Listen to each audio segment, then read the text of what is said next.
The rain had a gentle rhythm against the window panes that afternoon, soft, steady, as if the sky itself needed to exhale. I sat at the kitchen table, surrounded by cluttered receipts, overdue bills, and the slow throb of financial pressure pulsing beneath it all. The kind of quiet only found in October, when the world still pretends summer hasn't truly left. Then the phone rang. I didn't even need to check the screen. That specific vibration pattern, that low hum, it was him. Martin. My ex-husband, my once business partner, my unresolved chapter. I stared at the phone. Let it buzz once more. Then I answered. Did you like the gift? He asked, his voice as smooth and measured as ever. Still the same cadence he used in board meetings and birthday cards. I blinked. What gift? There was a pause. And then, a soft chuckle. The line clicked dead. I held the phone a beat longer, my heart beginning its quiet panic. Martin never joked about money. Never made meaningless gestures. If he said gift, he meant something had already happened, something real. I looked toward the bookshelf, my eyes landing on the single dried rose I'd kept since our first anniversary. Browned edges, brittle stem. The beauty of something that once lived. And now, that same sense, something once known, now faded. Have you ever received a question that rewrote everything you thought you knew? The doorbell rang hours later. It was Celeste. She rarely visited without calling first, but today, there she stood on my porch, holding a bouquet of early Mother's Day flowers in one hand and her oversized leather tote in the other. They were on sale, she said breezily, stepping in. Besides, not everyone is worthy of a gift that size. I blinked at her. What size? Oh, she smiled, looking amused. You didn't know? Then, she placed the bouquet on the table and walked off toward the hallway mirror to fix her hair. She said nothing else. It wasn't until she left that I noticed the folded paper tucked inside the flowers. It wasn't a card. It was a printed bank transfer receipt. The line was bold and clear. Transfer complete, $200,000 to Evelyn R. I sat down. My legs simply stopped responding. The date was yesterday. The bank wasn't one I used. And the account number was unfamiliar. I read it again. And again.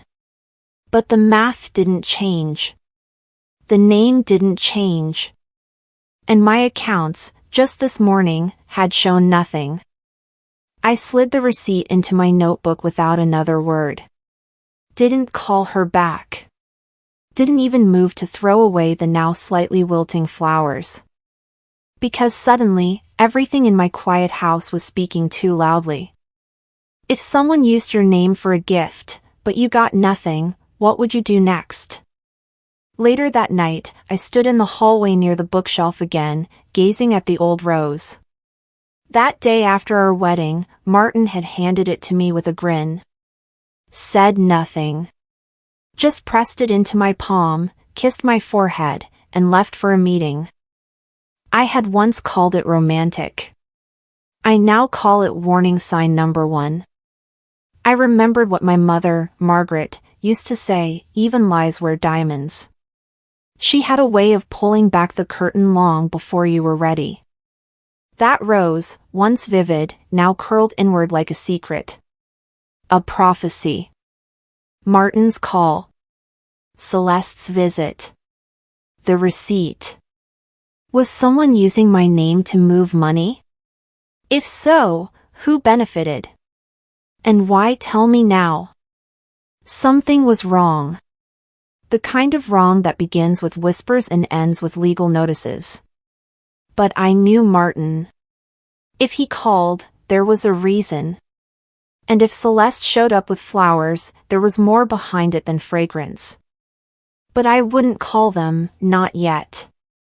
Instead, I turned inward, quietly. I started with what I did trust, my own instincts. Do you trust your instincts when something feels off? Or do you wait for proof? I reached beneath the bed and pulled out an old notebook, dusty but intact. It was one my mother used in her final years. Recipes, reminders, and cryptic sayings written in faded ink. I flipped through and found a blank page. Then I began writing. Martin's call. The transfer receipt. Celeste's exact words. I scribbled down numbers, account codes, even the type of flowers, lavender and peony, Margaret's favorites. Every detail, no matter how small. Not for police. Not for lawyers. For me. I circled one sentence I found in the notebook's front page, Mom's handwriting. Keep your identity guarded. Especially from those who claim to know you. I underlined it twice.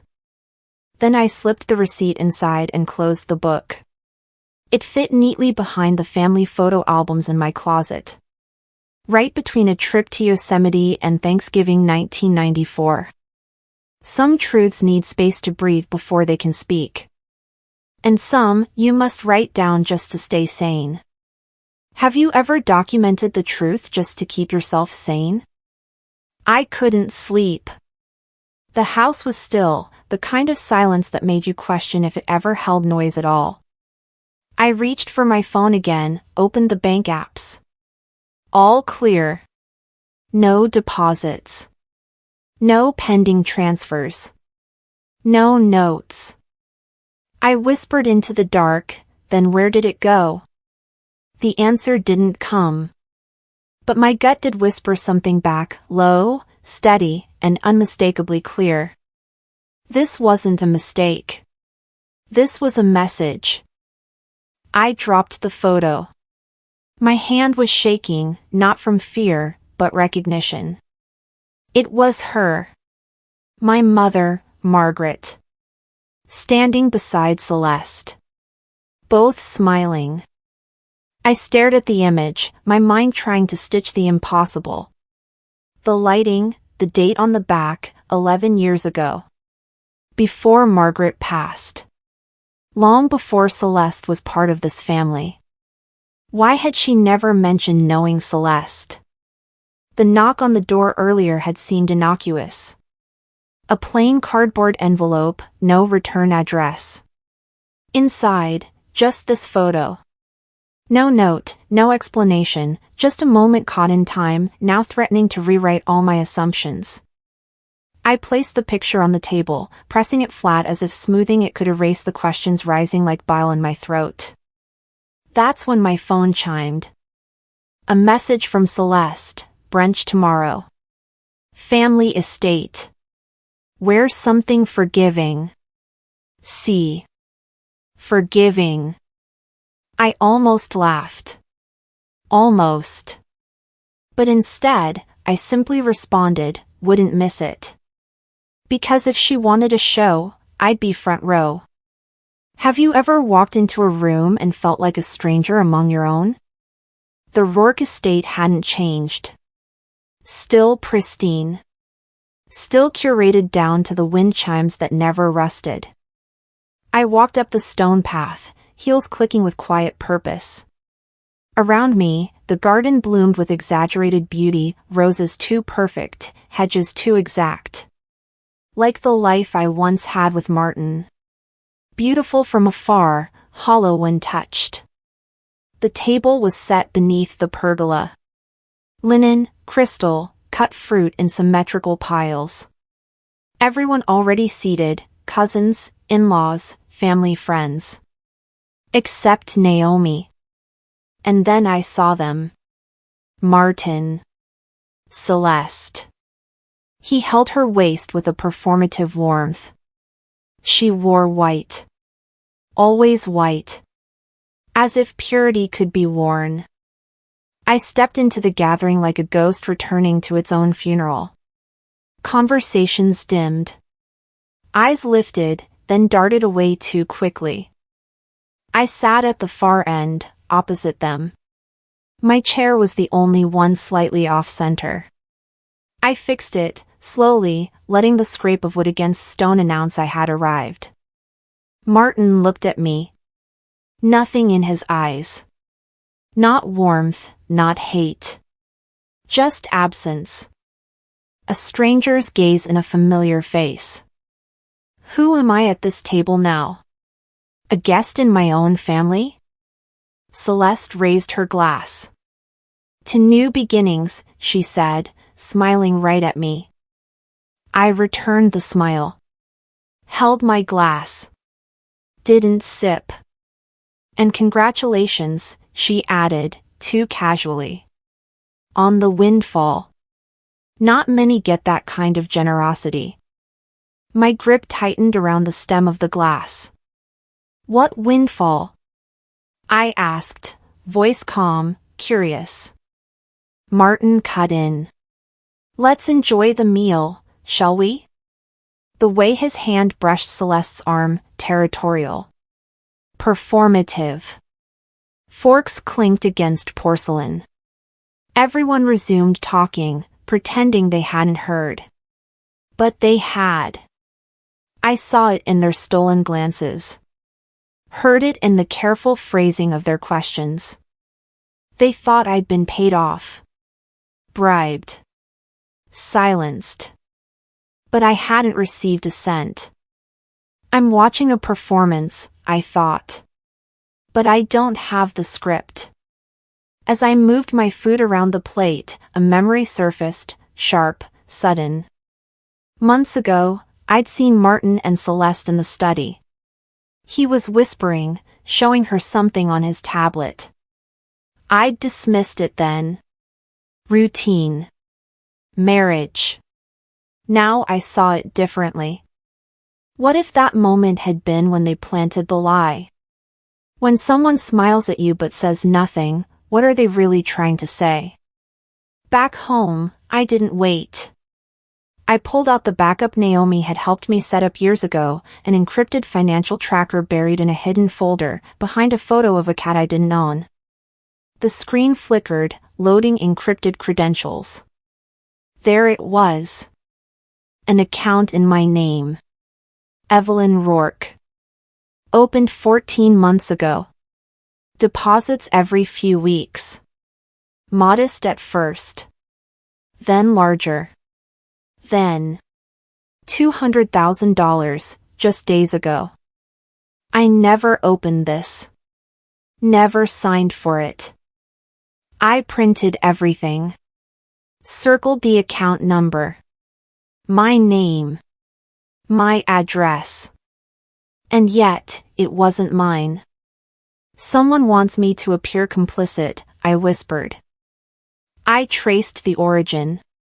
But the registration trail stopped cold, blocked behind corporate firewalls. It was deliberate. Then I remembered, Naomi had once told me that Celeste had connections to Aaron Blake, Martin's longtime financial planner. Was Celeste funneling money under my name?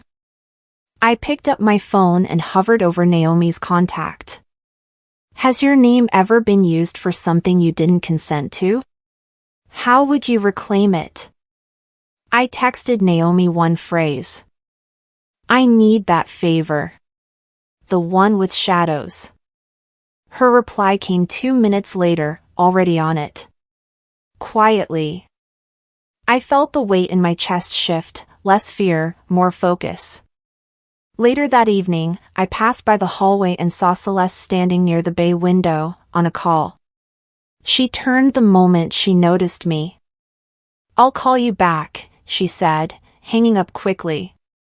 You should be careful poking into things that aren't yours, she said, her voice even. I smiled. Good thing I know exactly what's mine now. Her expression didn't flinch, but something in her eyes did.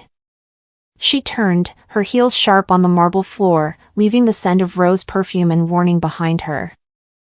I pulled out my notebook and wrote in thick, dark ink. The mask has slipped. The game begins. Would you risk family peace to expose a truth no one once revealed? That night, as the wind curled around the shutters, I heard the thud of something falling through the mail slot. A package. No return address. No markings. Inside, a single photograph. Margaret, my mother. And beside her, unmistakably, was Celeste. Both smiling. Both younger. Both connected. My breath caught. Not from fear, but from clarity. Everything I thought I knew was starting to fray. I saved the voicemail twice. Once for safety. Once for courage. It played over and over in my mind as I climbed the creaking attic stairs that evening, a flashlight in one hand and the weight of too many half-truths in the other. The voicemail wasn't long. It didn't need to be. The voice was disguised, low and deliberate. If you want to know how your name ended up on that account, meet me at 7 p.m. Thursday. Come alone. I hadn't decided whether I'd go. But if I did, I needed more than instincts and suspicions. I needed paper. Real names. Real trails. The attic hadn't changed since Martin last organized it 6 years ago. His labels were still on the plastic bins, everything boxed in categories: holiday, financial, books, Margaret. I moved past those, to the back where dust settled like a second skin on every surface. There it was. A small, unmarked cardboard box, tucked behind the old ceramic nativity set. Untouched, forgotten. Or maybe hidden. Inside, old church pamphlets, ticket stubs from a ballet my mother once loved, and an envelope. Yellowed. My name handwritten on the front. I opened it slowly, careful not to tear the corners. Guard your name. Guard your light. Even your blood may betray it. Margaret's script. Her warning. Dated the year she died. The tears came before I could stop them. Not the wailing kind. The quiet kind that make your shoulders shake while your face remains still. I remembered sitting with her at the dining table, watching her sort receipts for church donations, her fingers swift, her eyes focused. Details protect truth, she'd say. And in that attic, with dusk slipping through the small square window, I realized this wasn't just about me. It was about her legacy. What's the one piece of advice from your parents that still guides you today? The doorbell rang the next morning. A delivery man handed me a bouquet, white lilies wrapped in soft green tissue. There was no card. But the moment I brought them close, the scent hit me. I'd smelled this exact combination before. 10 years ago. On our anniversary. Martin had ordered them for me, white lilies, his idea of elegance and purity. My stomach tightened. I unfolded the wrapping and found a tag tucked beneath the ribbon. To Celeste. Not me. Never was. He'd used the same florist. The same flowers. Just sent them to someone else this time. Recycling emotions, like a script he couldn't be bothered to change. I didn't place them in a vase. I dropped them in the trash. Then, I texted Naomi, he's recycling love letters now. With new names. Her reply was immediate. That's not love. That's laundering emotion. Have you ever realized something wasn't for you, after thinking it was? I turned to the only thing that still felt like mine, the notebook. It had become my map, my shield, my mirror. I documented everything. The brunch. The stairs.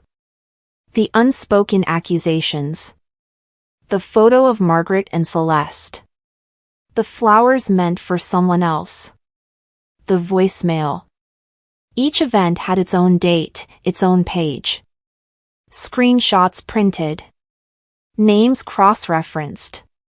A paper trail no one could gaslight. Margaret's voice echoed again in my head, write it down. Truth fades where fear thrives. I didn't just write. I encrypted. I bought a USB with biometric lock. Saved 2 copies, one for Naomi, one hidden beneath the loose board under my mother's cedar chest. They'd tried to reframe me as a beneficiary. I was becoming the author instead. I scribbled at the bottom of one page, if they want to rewrite my story, I'll beat them to the manuscript. I made a note to investigate Celeste's professional background. Any legal access she might have had to my name or signature. Naomi texted later, let's start with any power of attorney docs. I'll run it through the court archives. If no one believed your story, would you still write it down? It was late afternoon when Celeste arrived unannounced. She never rang. Just let herself in, humming some old jazz tune like she lived here. She held a small box. Silver ribbon. No occasion.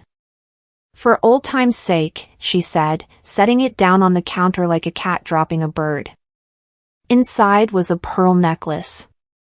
I recognized it instantly. I hadn't seen it in years, since the charity gala in 2013, when it was stolen from my hotel suite. It was mine. A tiny engraving confirmed it, ER 2006 beneath the clasp. A gift from Margaret, the year I turned 30. You left it behind, Celeste said with a practiced smile. I nodded, lips pressed together, my pulse loud in my ears. Later that night, I pulled up a photo from the gala. Me in a navy dress, the same necklace around my neck. Undeniable. Celeste hadn't returned a found item. She'd returned something she took. Or something taken for her. She wasn't just laundering finances. She was laundering memories. I wrote in the journal, she's repackaging my life and selling it back to me. What would you do if someone returned a part of your life you thought was lost but lied about it? The voicemail played again that night as I sat in my garden, under the wisteria vines. If you want to know how your name ended up on that account, meet me at 7 p.m. Thursday. Come alone. No name. No number. Just the truth waiting in the shape of a stranger. I saved it twice. Once for safety. Once for courage. The marble floor beneath me echoed with every step like it was trying to warn me I didn't belong. The bank was mostly empty, lit in that too bright way that makes everything feel overexposed, truths, lies, all laid bare under fluorescence. I wasn't here as Evelyn Rourke the wife. I was here as Evelyn Ard, the name on an account I never opened. The teller at the desk recognized me. We'd exchanged pleasantries at one of Celeste's charity luncheons last year, but today she couldn't look me in the eye. She stiffened when I asked about the account under Evelyn R. Her screen glowed. She hesitated. Just a moment, she said, standing to retrieve something from a back office. She returned with a printout. Black and white.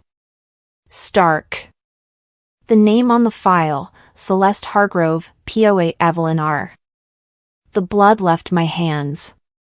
She watched me as I stared, lips slightly parted, as if waiting for me to confirm this was all fine. Normal. But I didn't say anything. I didn't need to. Inside my head, one line repeated like static, so that's how my name is used. Like a prop. Have you ever walked into a space and felt powerless, even though it was your name on the door? That night, over roast chicken and white wine, Martin raised his glass like he hadn't gutted my legal identity by proxy. To our good fortune, he said. Celeste's glass met his with a satisfied clink. To the woman who brought us luck. I didn't smile. Didn't flinch. Just looked straight at her and said, "I'm still waiting for the part of the story where I benefit." A slow silence descended. Martin's knuckles tightened under the table. Celeste's mouth held its shape, but the corners of her eyes hardened. The rest of dinner passed like theater, everyone performing, nobody watching. On the drive home, I stared out the window, streetlights casting quicksilver blurs over my thoughts. That file at the bank, that name POA. They gave me a seat at the table. They just changed the menu. When someone thanks you for something you never asked for, how would you respond? The next morning, the sun hadn't yet burned through the mist when I stepped into the foyer. Celeste's voice floated from the front door, sharp, animated. She was mid-call when she saw me. She hung up, lips tight. "You thrive when you're ignored, don't you?" she said. I tilted my head. "Ignoring me was part of your plan. Thanks for the hint." I didn't wait for a reaction. I walked past her, folder in hand, bank documents, flagged transfers, correspondence from Aaron Blake. I could feel her watching, the air around her stiff as lacquer. I sent Naomi an email as I stepped outside. "It's worse than I thought. We're not watching shadows, we're inside them. Would you turn when the person you least expected becomes the loudest voice?" Later that afternoon, I sat on the living room floor with my knees pulled to my chest, the old photo album spread open across the rug. In a picture from 2005, Celeste stood beside my mother, both beaming. But it was the necklace that stopped me, my mother's favorite pearls. The ones now missing from the family heirloom box. She was already stealing before I noticed the locks were missing. I flipped open my journal. They replaced my name. Now they replace my past. I booted up my laptop and created a locked folder, layers of passwords, double encryption. I uploaded every file, every photo, every screenshot. This time, no one else held the pen. They built the house of cards. I hold the cheat sheet now. When you reclaim your narrative, do you shout it, or whisper it until someone listens? The email came at 6:42 p.m. No sender. No greeting. Just a subject line, "It's time you asked the right questions." I clicked reply. Then I paused. The email came just past midnight. Naomi's subject line was simple, proof. I opened it, and there it was, grainy, black and white footage of Celeste standing in the glass lobby of Rourke Financial. Her blonde hair pinned tight, her posture stiff. She leaned over the reception desk, smiling slightly as she signed her name on a form labeled Evelyn R. I froze, eyes fixed on the shape of her signature, the way she tucked a loose strand behind her ear after finishing the forgery. The form bore my name. My identity. She walked in with it as if she owned it. The silence in my home office felt cavernous. I didn't even hear the wind outside anymore. She didn't just steal numbers. She was stealing the framework of me. I typed slowly to Naomi, "We have a footprint. Let's chase the track." Have you ever realized someone else was pretending to be you, even while you watched? The cafe was dim, tucked between a closed tailor shop and a florist that smelled faintly of eucalyptus. Naomi slid into the booth across from me, eyes alert. She handed me a USB stick like it was laced with electricity. I plugged it into my laptop. The screen flickered. Footage loaded. The timestamp read, February 22nd, 2023, 3:14 a.m. The location, a private ATM vestibule downtown. The woman on the screen wore a navy trench. Celeste. She glanced at the camera only once, then turned back to the ATM. She withdrew stacks, $120,000 in 4 separate transactions, all from an account under my name. She told the firm it was a family emergency, Naomi whispered, stirring her tea, not drinking it. I stared at the screen. She thinks I'm asleep, I said softly. She thinks I don't see. I pulled out the old letter from my mother. Details protect truth, it read in Margaret's delicate handwriting. Now, the truth was pixelated, dated, and undeniable. Would you keep the footage, or burn the evidence and walk away? Dinner came 2 nights later.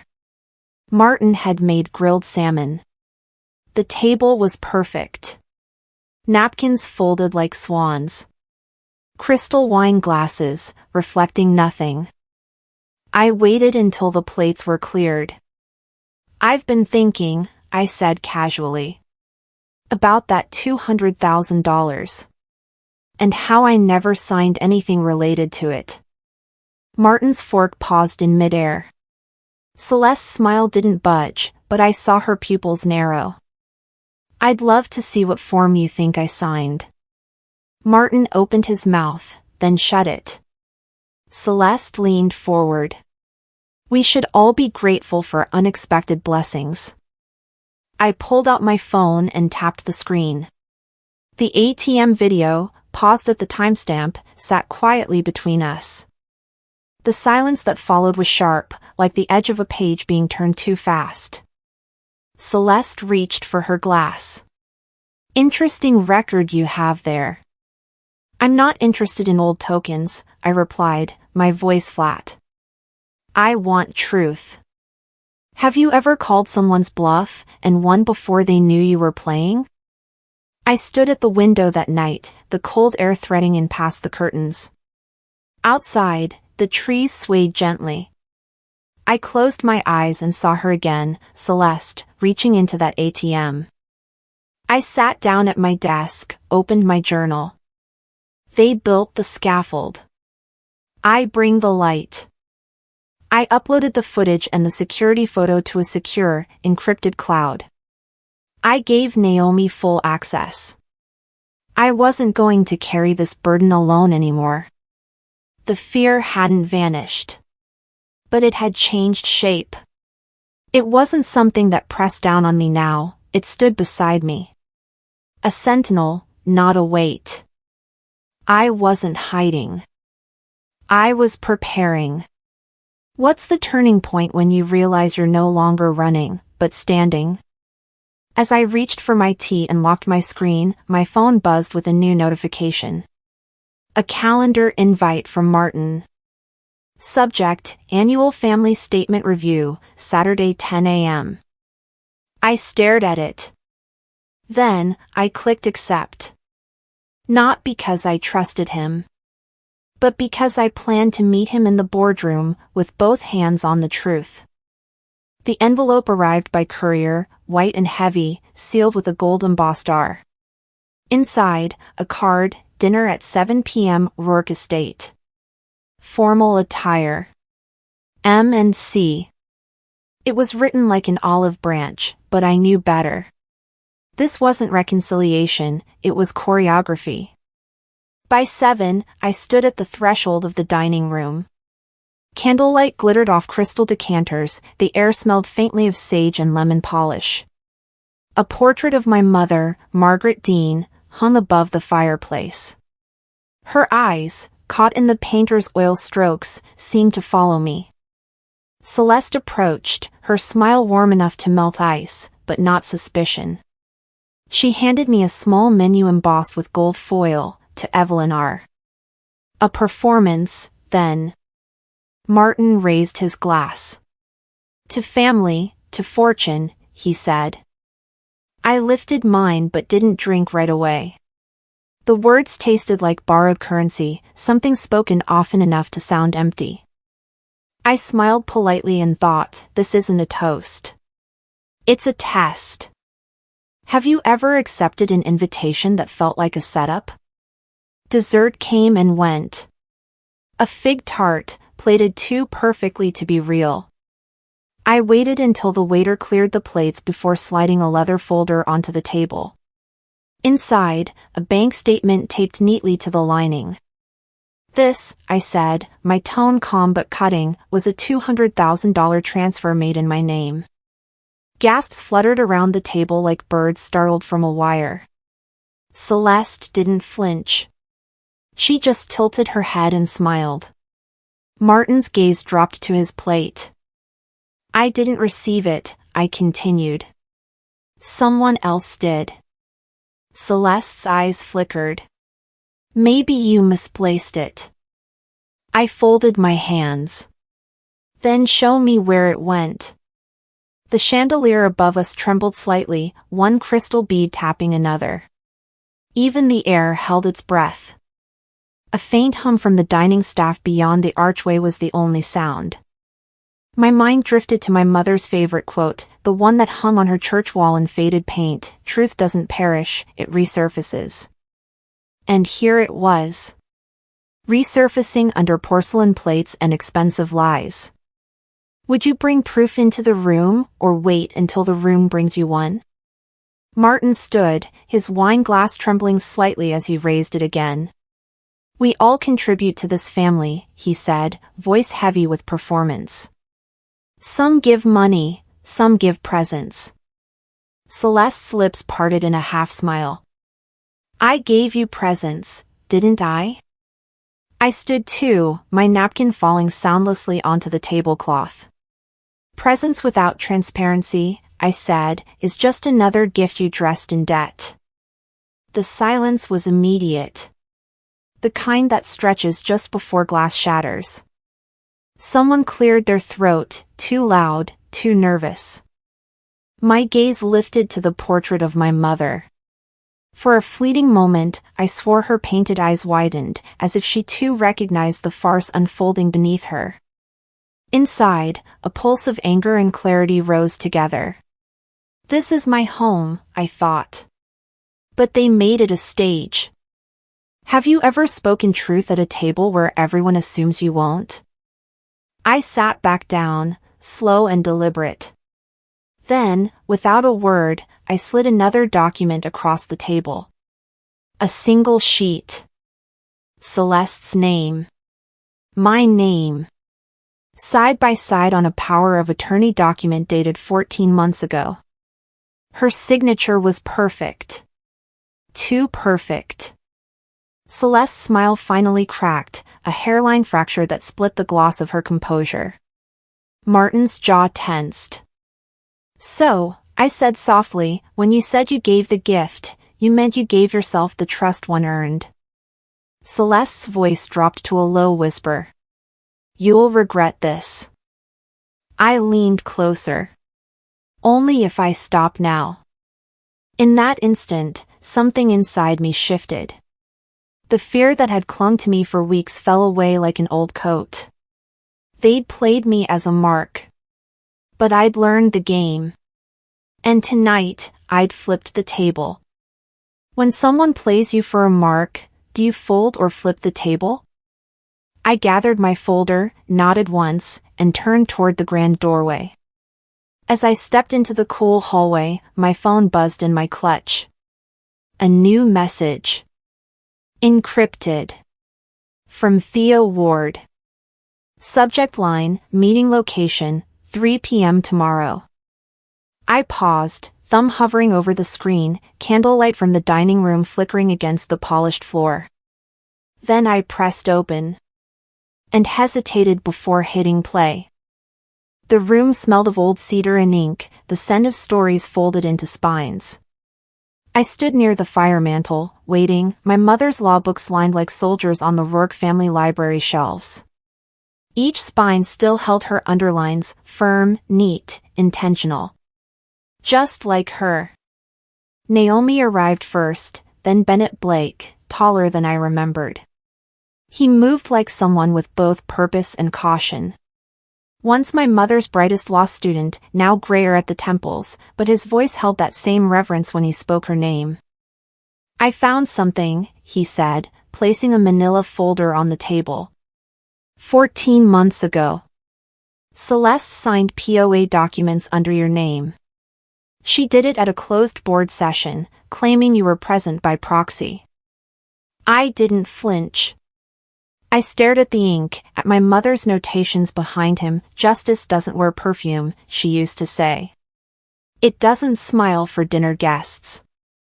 They didn't just take the money, I said softly, they took me. Bennett handed over a flash drive and access codes. Encrypted. Only you and Naomi have the cipher. I nodded and opened my laptop. With Bennett beside me, I created a folder labeled Reclamation. I was no longer documenting for defense. I was archiving for war. When someone you trusted returns to your side, would you accept help or fear the distance they traveled? Later that night, I moved silently through the hallway, past the grandfather clock that ticked like a waiting bomb. The library vent was old, rusted, but still open enough to slip a recorder through.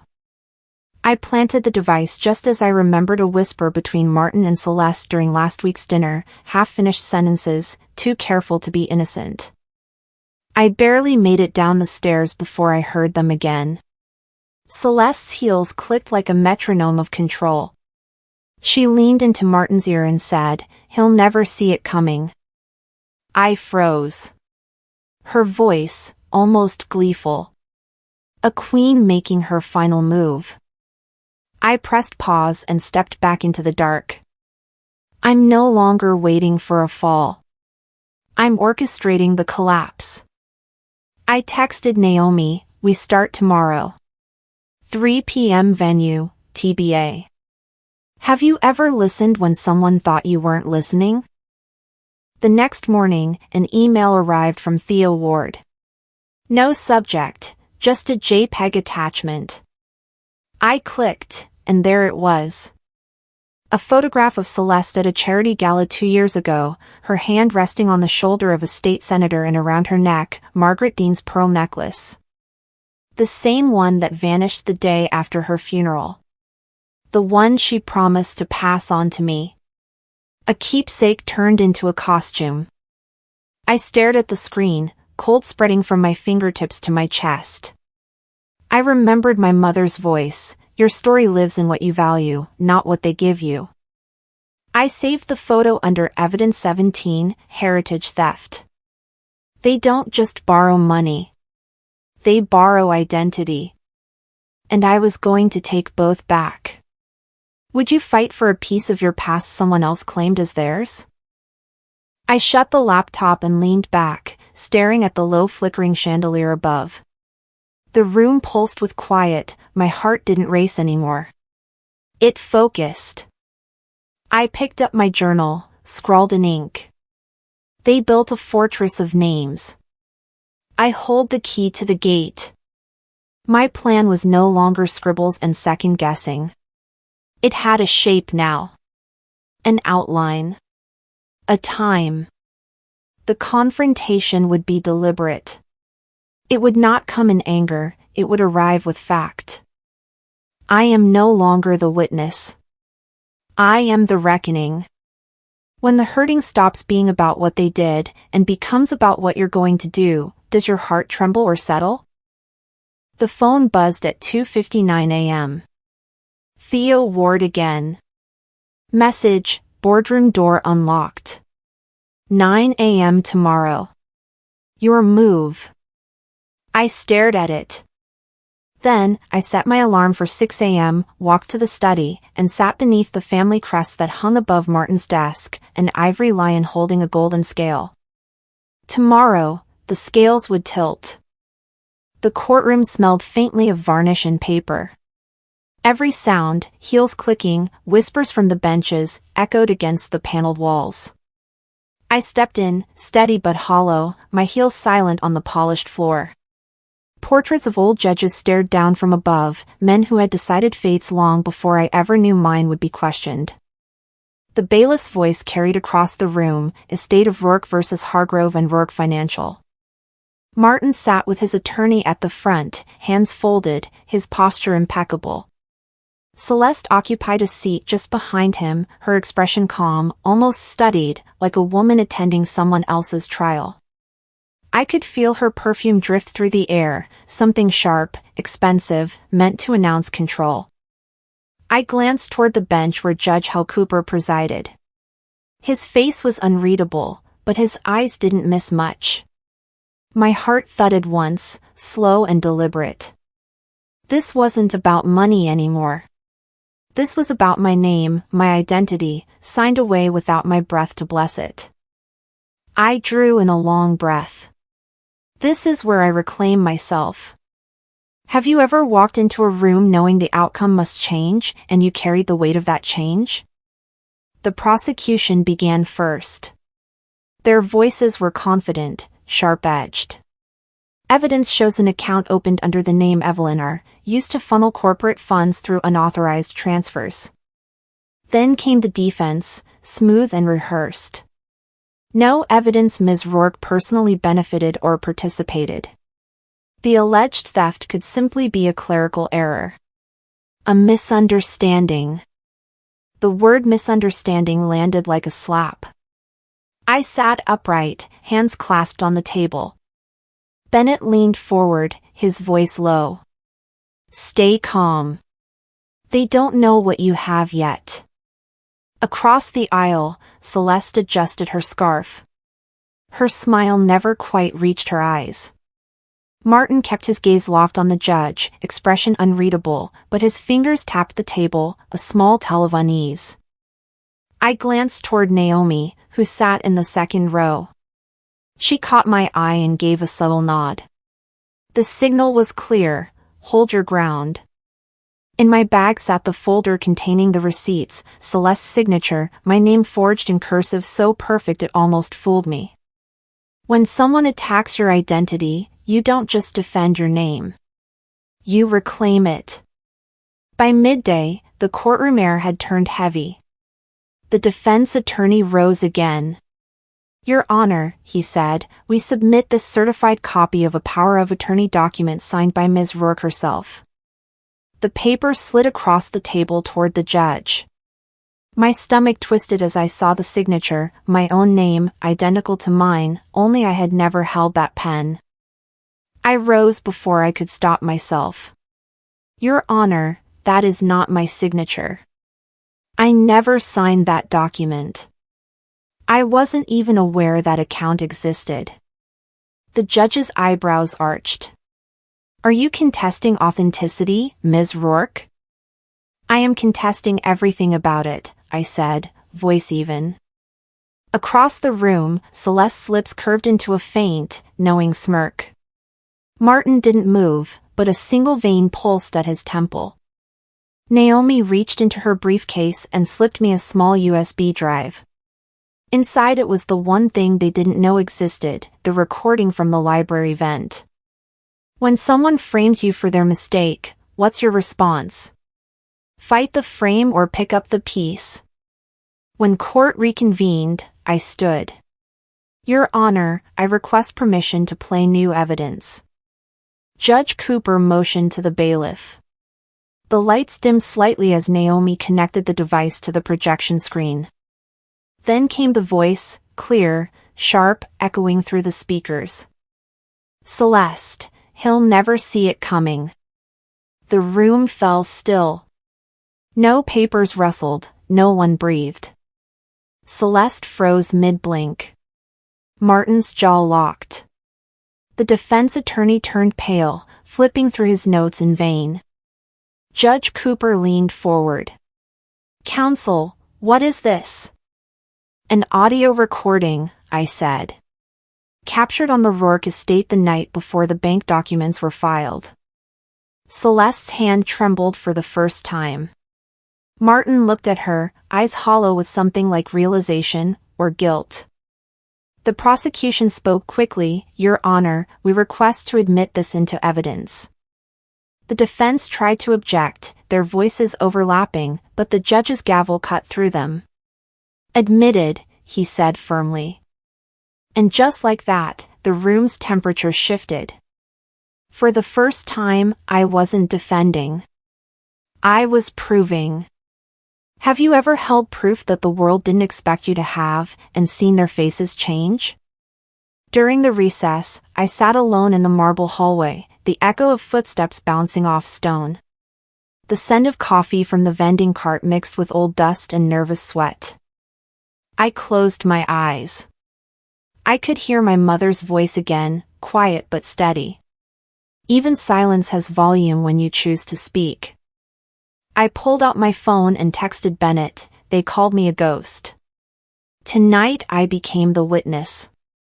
For the first time in months, my breathing matched the rhythm of my pulse, steady, deliberate, alive. Fear had been replaced by focus. Outside, the autumn light filtered through the tall courthouse windows, gold against the cold. What's the difference between being heard and being acknowledged? When court resumed, I took my seat again. Celeste rose slowly, smoothing her skirt, her expression almost serene. Your Honor, she said clearly, I did what I believed was best for the family. Her words hung in the air, trembling between confession and defense. I stood to cross-examine, voice calm, almost gentle. My first question, when did you first see yourself in my name? The night swallowed the road whole. Rain came down in long, sharp ribbons, slicing across the windshield like something trying to erase memory itself. I could barely see the gates through the downpour, the wrought iron curves dissolving in the black. I drove past them anyway. The wipers kept time like a nervous pulse, left, left, each pass revealing nothing but more storm.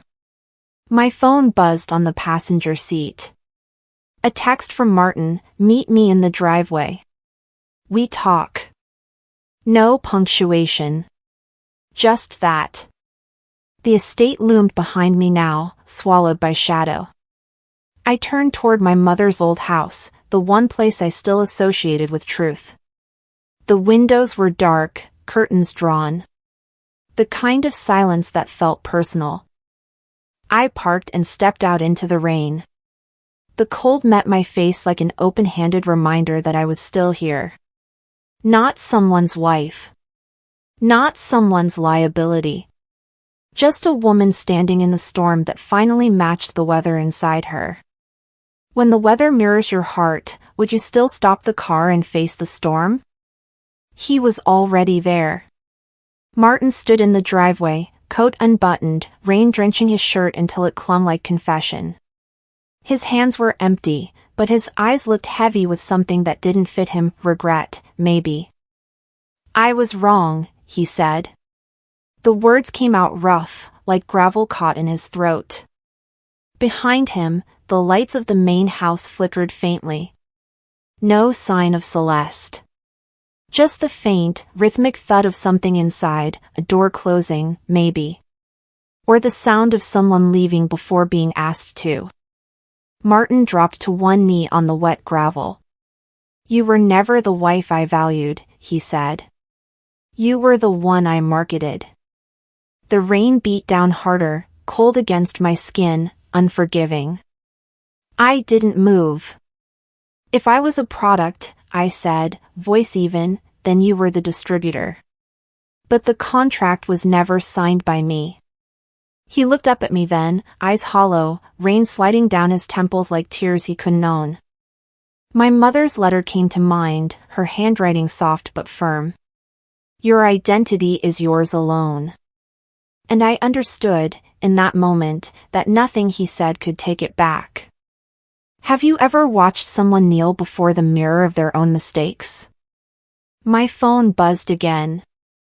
Naomi. A screenshot. Lines of reverse transfers glowing against the screen, funds from Evelyn our account, flagged and recalled. I stared at the digits until they blurred with the rain. They're undoing it, I said quietly. The bank saw the evidence. The system's catching up. Martin rose slowly, his shoes sinking slightly into the soaked gravel. Rainwater streamed from his hair, his tie hanging limp against his chest. The family name, he said, voice trembling. We can clean it. Together. I almost laughed. Don't fix the name, I said. Fix the person who stained it. He took a step forward, but I lifted my hand. No more speeches, Martin.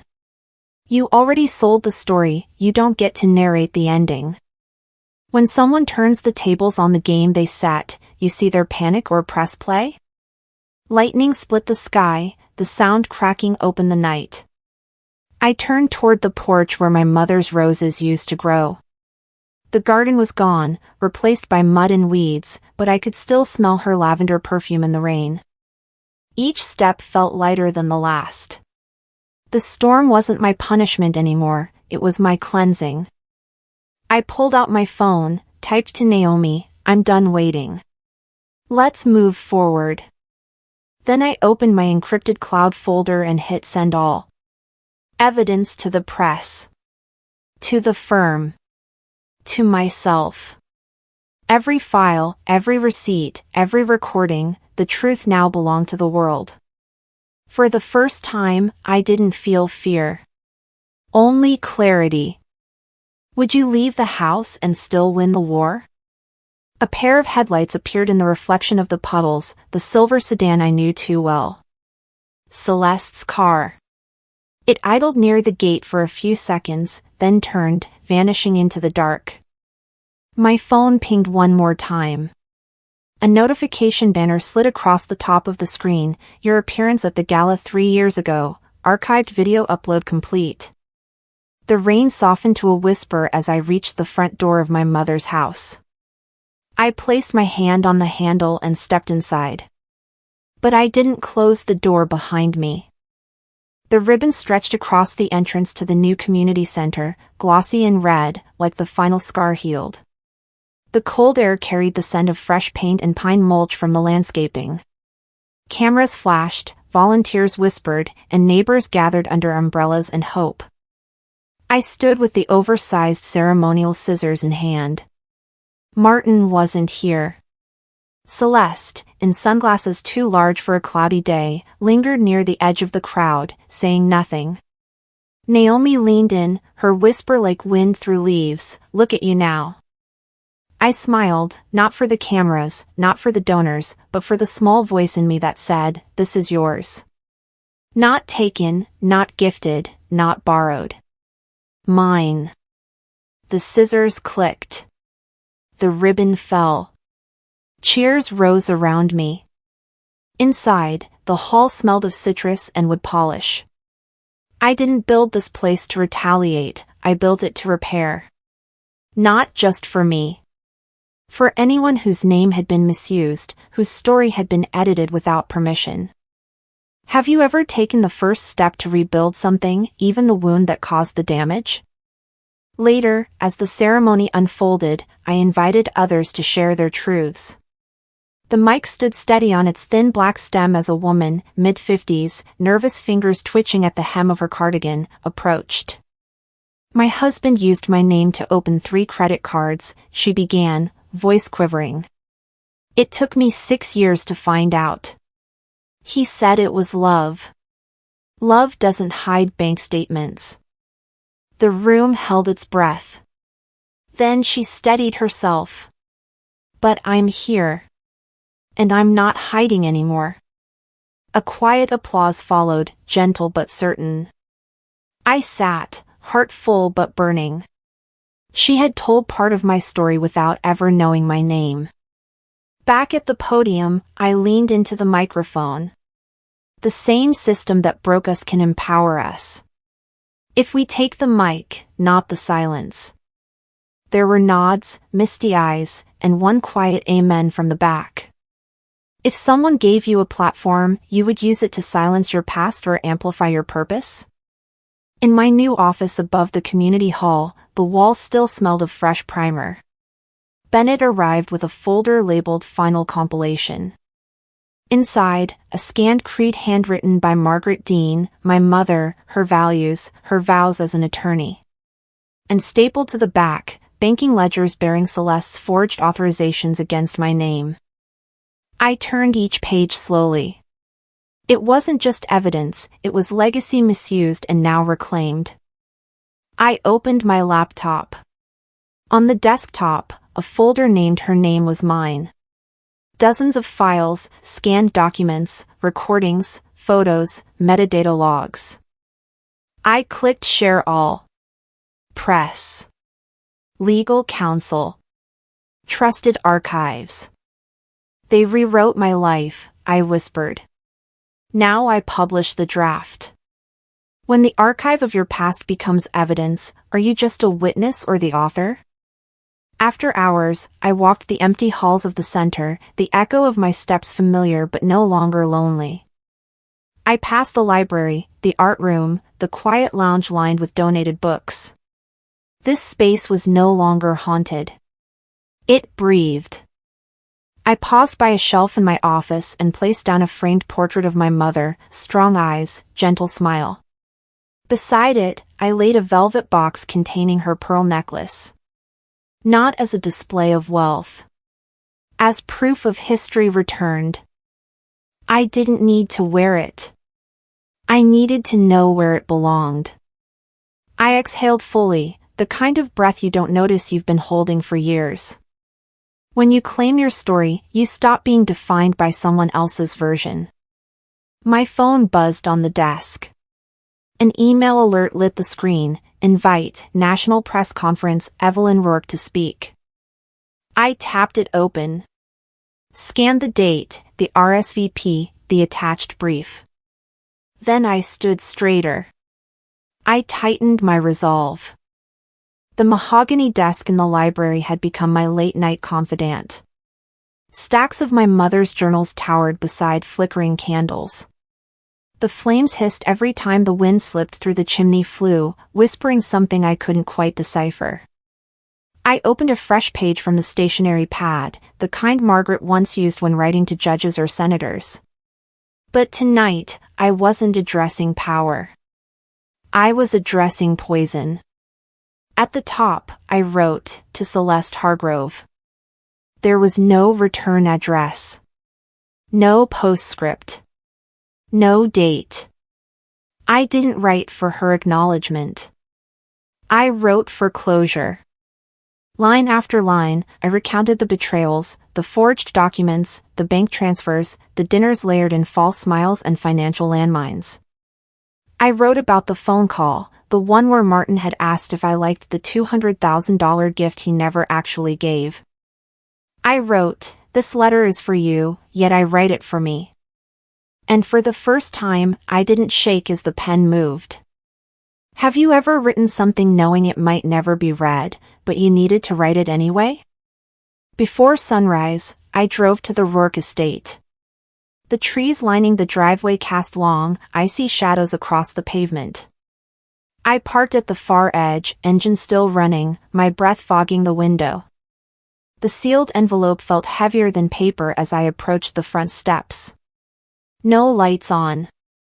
No movement. Just the deep, uncanny silence that hovers over unspoken truths. I slipped the letter under Celeste's door. There was no dramatic music, no witness to the act. But something shifted inside. Not relief. Not revenge. Release. I returned to the car and typed a quick message to Naomi, it's done. I let the story go into motion. Driving back, the trees looked less like sentinels and more like witnesses. Would you ever drop a bombshell in silence instead of shouting it from the rooftops? 2 mornings later, a plain envelope with a foreign postmark arrived at my door. No handwriting on the front, just a typed label, E. Rourke. Inside was a photo. My mother, Margaret Dean, seated in a law firm lounge. Her expression warm. The focus sharp. Beside her, Celeste. Wearing the pearl necklace.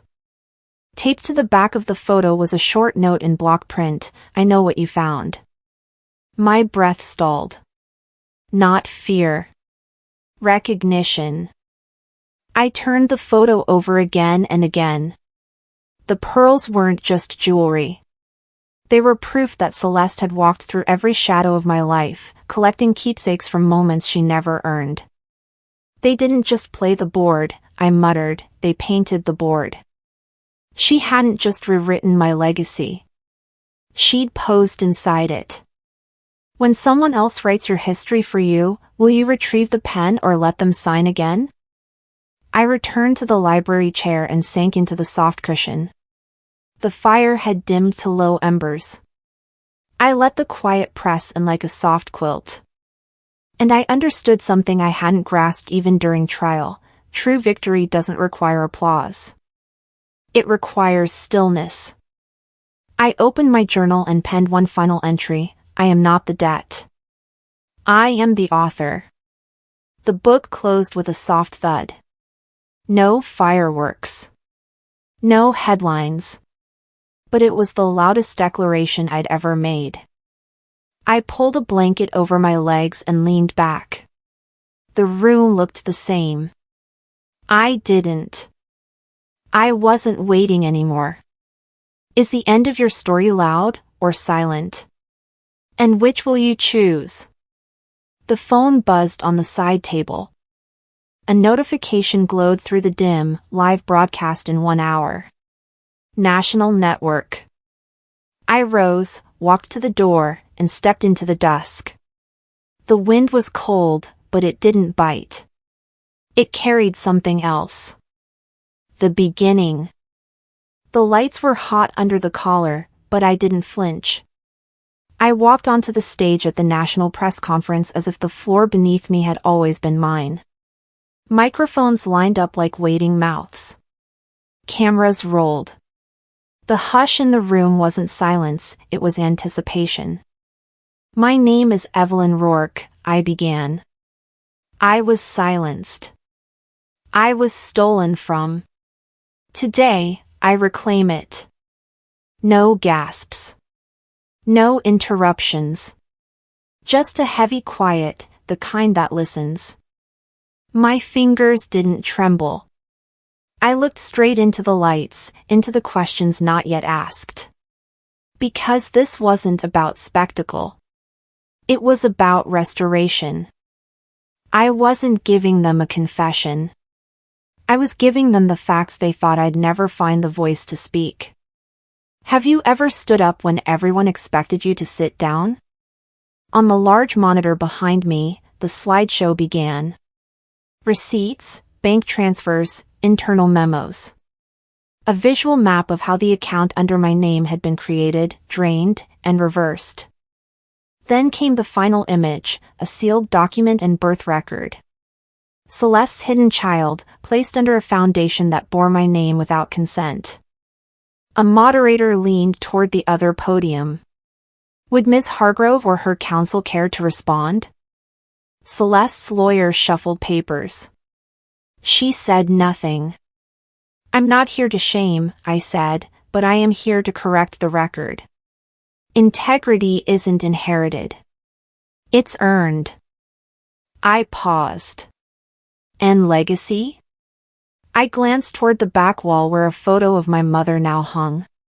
A legacy is not what you receive. It's what you give. When you expose the truth, are you seeking closure or accountability? Just as I stepped away from the microphone, I spotted her, a woman from the community center's launch. She had shared her story during the survivors' circle, her voice small but unshaken. She stood up. Applauded. Alone at first. Then the ripple came. One by one. Standing. Applauding. And not for the scandal. For the stand. I descended the steps and walked to her. We hugged like sisters. No words. Just acknowledgement. We did this together, I whispered. Because somewhere between being taken and taking back, I had found something bigger than victory. I found shared strength. When someone else stands next to you, does your strength multiply or divide? That night, the air on the rooftop of the community center was brisk. Snowflakes drifted slowly, as if even time had decided to pause. I pulled out my journal and wrote the final line, "They tried to bury me. They didn't know I was a seed." From this building, once only a blueprint, I launched a program offering free financial literacy workshops for women. Not a monument. A movement. I didn't rebuild the old. I built something new. Something needed. When you rebuild from what was broken, do you rebuild the old or build something new? My phone buzzed. A secure message. The subject line read, "Book deal accepted. Your story will become a film." I stared at the screen. Then at the snow now falling faster, softer, truer. I stepped to the edge of the rooftop and caught the first flake in my palm. It melted slowly, nothing like the freeze I once lived under.